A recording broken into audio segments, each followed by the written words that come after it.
Teman-teman sekalian, jika ada pertanyaan, mungkinkah PKI atau Partai Komunis Indonesia dan ideologi komunisme itu bisa bangkit kembali di Indonesia? Kira-kira seperti apa jawabannya? Nah, di video kali ini saya akan mencoba menjawab pertanyaan itu dengan menganalisis dari beberapa pertimbangan. Silakan disimak video berikut ini.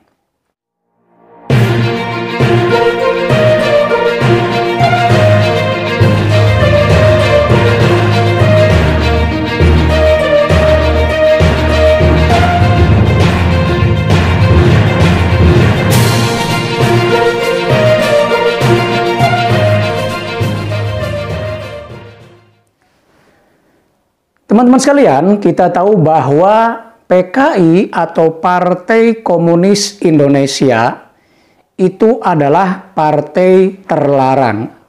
Artinya partai yang sudah dibubarkan di Indonesia secara resminya melalui TAP MPRS nomor 25 tahun 1966. Jadi secara resmi PKI itu sudah dibubarkan atau bahkan disebut sebagai partai terlarang. Bahkan ideologi komunismenya juga sama dilarang. Nah, ini pertimbangan pertama bahwa secara konstitusional ya PKI sudah tidak mungkin bisa berdiri di Indonesia karena sudah dilarang, dinyatakan, dibubarkan, dan dilarang. Ya. Pertimbangan kedua, misalnya, mungkinkah TAP MPRS nomor 25 ini dicabut? Kalau melihat dari kewenangan MPR saat ini, itu tidak ada kewenangan MPR untuk mencabut TAP MPRS tersebut. Ini seperti dikatakan oleh Profesor Mahfud MD dalam sebuah kesempatan bahwa sekarang ini tidak ada lembaga yang punya kewenangan untuk mencabut TAP MPRS tersebut. Karena itu, TAP MPRS nomor 25 tahun 66 itu sampai sekarang masih tetap berlaku. Maka ya PKI tidak bisa berdiri atau ideologi komunisme tidak bisa berkembang. Jadi secara konstitusional itu tidak bisa berdiri kembali. Jadi TAP MPR-nya masih berlaku dan sampai saat ini tidak ada yang mencabutnya. Kemudian pertimbangan ketiga, ya,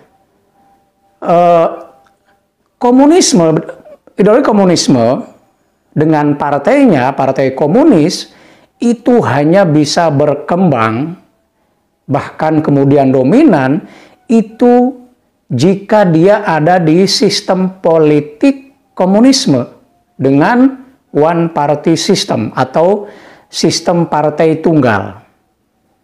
Misalnya di negara-negara yang menganut ideologi komunisme, itu partai yang berkuasa hanya satu, yaitu partai komunis. One party system, jadi sistem satu kepartaian, partai tunggal. Nah, disitulah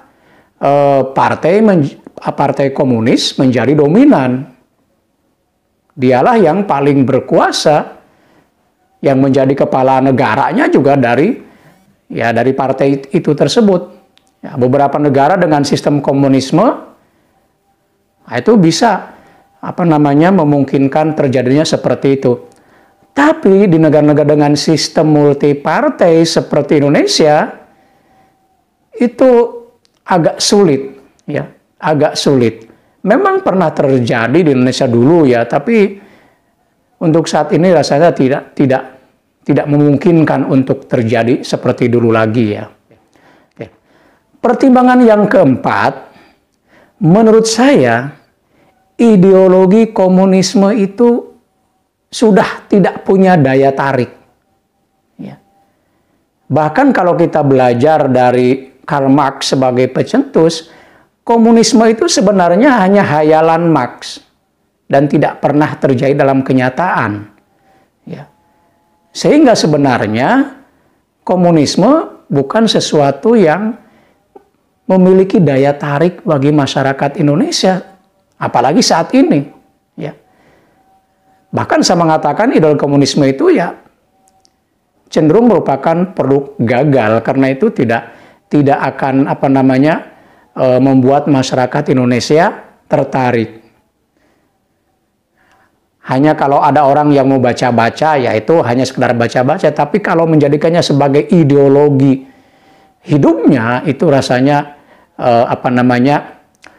sangat kecil kemungkinannya ya. Mungkin di video berikutnya saya akan menjelaskan apa sih sebenarnya komunisme yang dulu diperkenalkan oleh Karl Marx. Ya, kalau di video ini udah mungkin kepanjangan, mungkin saya akan buat di video berikutnya tentang apa sih komunisme itu, seperti apa gagasan komunisme yang dulu diperkenalkan oleh Karl Marx. Apakah relevan dengan saat ini atau tidak? Demikian teman-teman, mudah-mudahan bisa dipahami dan ada manfaatnya. Sampai bertemu kembali di video berikutnya dan salam optimis.